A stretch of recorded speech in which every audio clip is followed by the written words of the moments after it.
CCI अध्यक्ष और team India के पूर्व कप्तान सौरव गांगुली की बंगाल के राज्यपाल जगदीप धनखड़ से सियासी मुलाकात के कई मतलब और मायने निकाले जा रहे हैं। जी हाँ, सरगर्मियां तेज हो गई हैं। राजनीतिक इलाकों में गांगुली के बीजेपी में शामिल होने की अटकलें तेज हैं और चर्चाओं का बाजार उस वक्त और गर्म हो गया जब दिल्ली में गांगुली की मुलाकात केंद्रीय मंत्री अमित शाह से होने की बातें सामने आई। हालांकि ये मुलाकात फिरोजशाह कोटला मैदान में अरुण जेटली की प्रतिमा का अनावरण करने के दौरान हुई।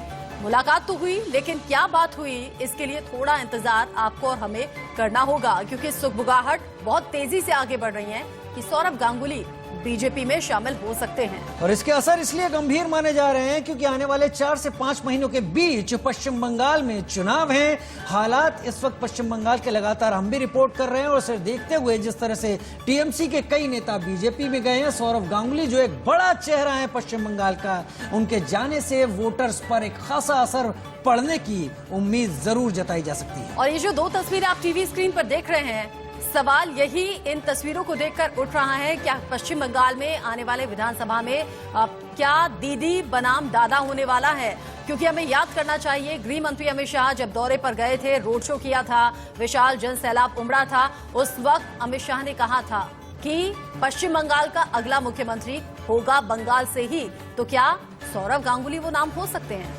अरे, मुलाकात की तस्वीरें बहुत सारे सवाल खड़े करती है। राज्यपाल जगदीप धनखड़ से मुलाकात की तस्वीरें तो आप देख ही रहे हैं, लेकिन दिल्ली में डीडीसीए यहाँ पर अरुण जेटली जो ग्राउंड है, फिरोजशाह कोटला ग्राउंड, वहां पर उस अनावरण के दौरान गृह मंत्री अमित शाह के साथ मंच साझा करने की बातें जो सामने आ रही हैं, वो एक नई पॉलिटिक्स, नई राजनीति, नई सियासी समीकरण की तरफ इशारा जरूर कर रहे हैं। देखिए, सौरव गांगुली अगर बीजेपी में शामिल होते हैं तो फिर ये सोची समझी रणनीति बीजेपी की हो सकती है, क्योंकि बीजेपी ये जानती है कि अगर पश्चिम बंगाल में सियासी समीकरण उसके पक्ष में करने हैं, अब बीजेपी को वहां पैठ जमानी है, तो फिर स्थानीय नेताओं से भी मिलना जुलना होगा, जो पश्चिम बंगाल को बेहद करीब से जानते हैं उन्हें भी अपनी तरफ करना होगा, जो कि वो टीएमसी के बड़े लीडर्स को अपने पाले में लाकर कर चुका है। और बीजेपी की तरफ से तो दावा ये भी था, राजीव, हमें याद करना चाहिए, जब बीजेपी सांसद की तरफ से कह दिया गया था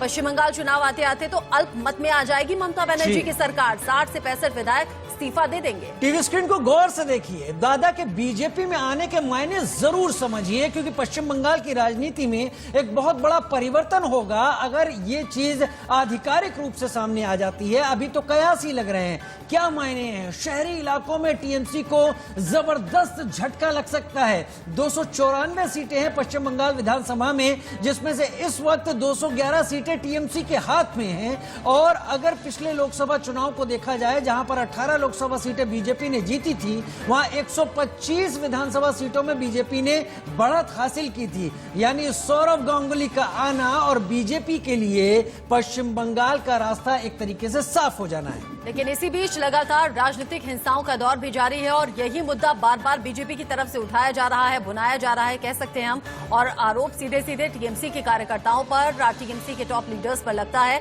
बीजेपी आए दिन दौरा कर रही है, वहां पर लगातार जमीन पर पहुंचकर बीजेपी कार्यकर्ता, बीजेपी के बड़े नेता लोगों से मिल रहे हैं, जुल रहे हैं। इस बात से ही समझिए कि खुद जेपी नड्डा, अमित शाह जाकर रैली कर चुके हैं, रोड शो कर चुके हैं, लोगों के बीच पहुंचकर अपनी साख को और मजबूत करने की कोशिश कर चुके हैं। ऐसे में ये 2 तस्वीरें बेहद दिलचस्प हैं। क्या बीजेपी में शामिल होंगे सौरव गांगुली? और आने वाला वक्त क्या पश्चिम बंगाल में हम देखेंगे दीदी वर्सेस दादा? और पश्चिम बंगाल